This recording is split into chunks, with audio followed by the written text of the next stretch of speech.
Howdy guys, Hatchpix and DIY. Guys, today magpapalit po tayo ng speedo gauge or speedometer gauge ng Biosol i125. So let's begin.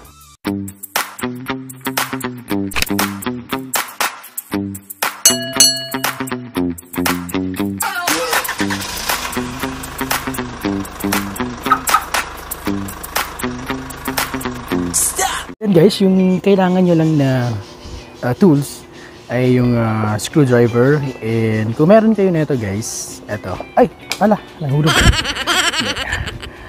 Alright, ayan. So, kung meron kayo nito yung plastic puller, para mas madali nating matanggal yung, ito, yung cowling. So, mas mabuti. Pero kung wala, okay lang din naman guys. Pwede naman natin siyang kamayan. Ayan, kasi may mga screws na dapat tayong tatanggalin dito para ma-move natin yung head cowling ng motor.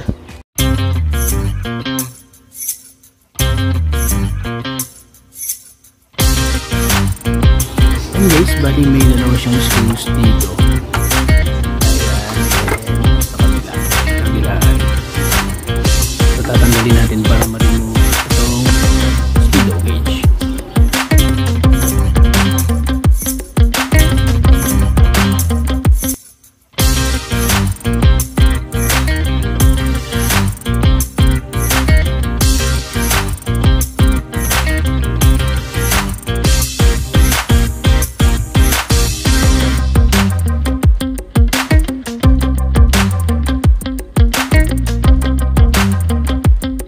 Yan guys, meron din dalawang screws dito magkabilaan para sa ito na cowling. Meron doon at dito. Yun po yung tatanggalin natin. So okay na po dito sa harapan. Dito naman sa likuran niya naman yung susunod natin.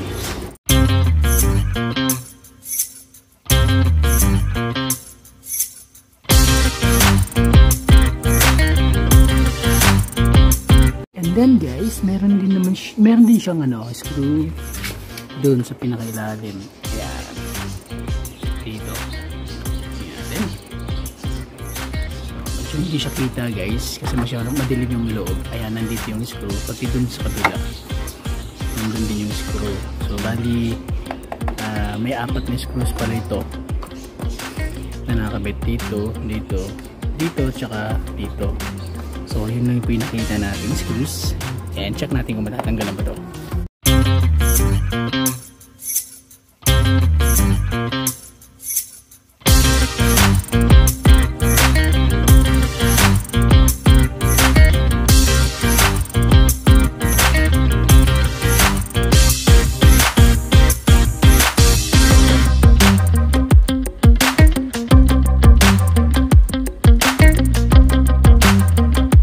Guys, bali natanggalan natin lahat ng screws, and ito pwede na natin siyang ma-remove talaga totally, pero tatanggalin muna natin itong mga connectors and pati na rin ito yung kanyang speedo cable.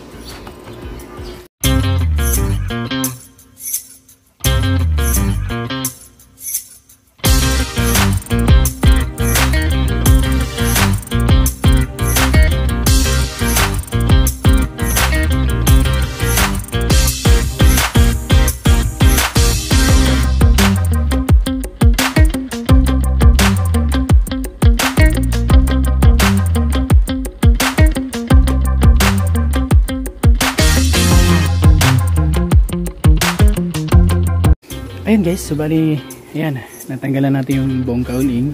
So ito po yung handlebar, sorry. Ayan, ito po yung handlebar. So meron siya nag-iisang screw dito sa ilalim para totally matanggalan natin yung, ayan, yung speedometer gauge. So ito na yung nag-iisang screw. Yan na po yung tatanggalin natin.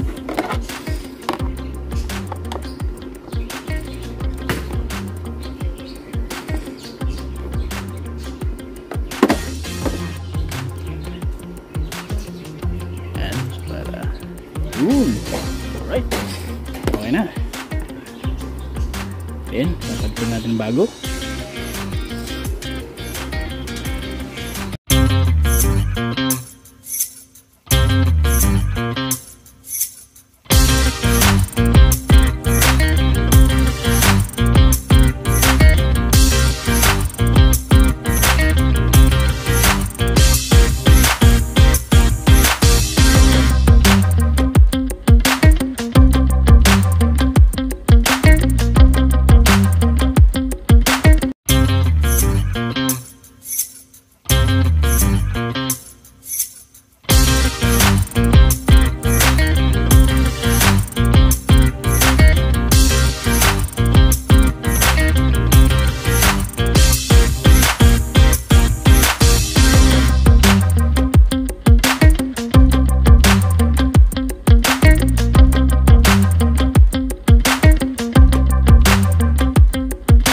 And guys, nakapit na natin yung ating bagong speedometer gauge. So nakapit na rin natin yung mga connectors ng wirings. So check natin guys kung ayan. Oops. Ito, may susi. Ayun. So right. Check natin. Okay. Tignan natin guys. Yan. So, turn signals. Ayan. Yung horn. Okay. Yung lights. Okay.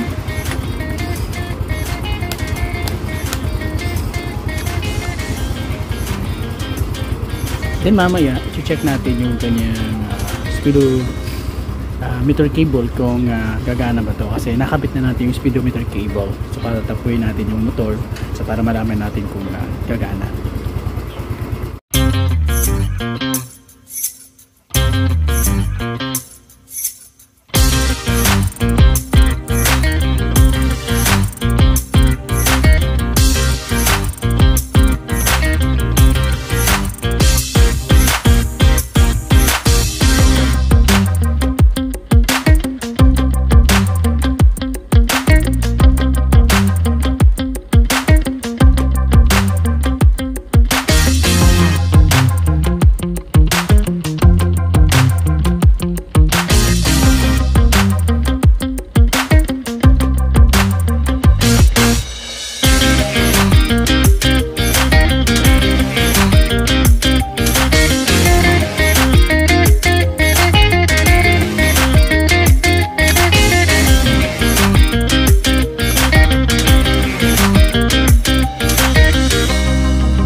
Yan guys, so bali na-install na natin yung bagong ating speedo gauge ng Musol I-125. So ngayon, yan, good na po siya and good to go na po. So ngayon, tetest na natin yung speedometer.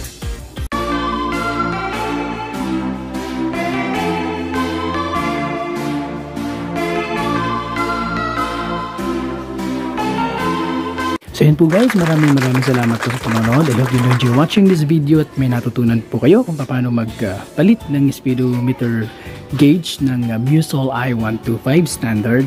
So guys, sa mga hindi pa po nakakapag-subscribe, please do consider to subscribe our channel. Yan po.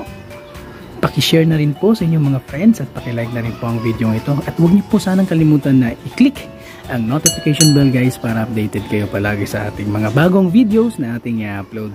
Thank you for watching, ride safe, and have a nice day guys.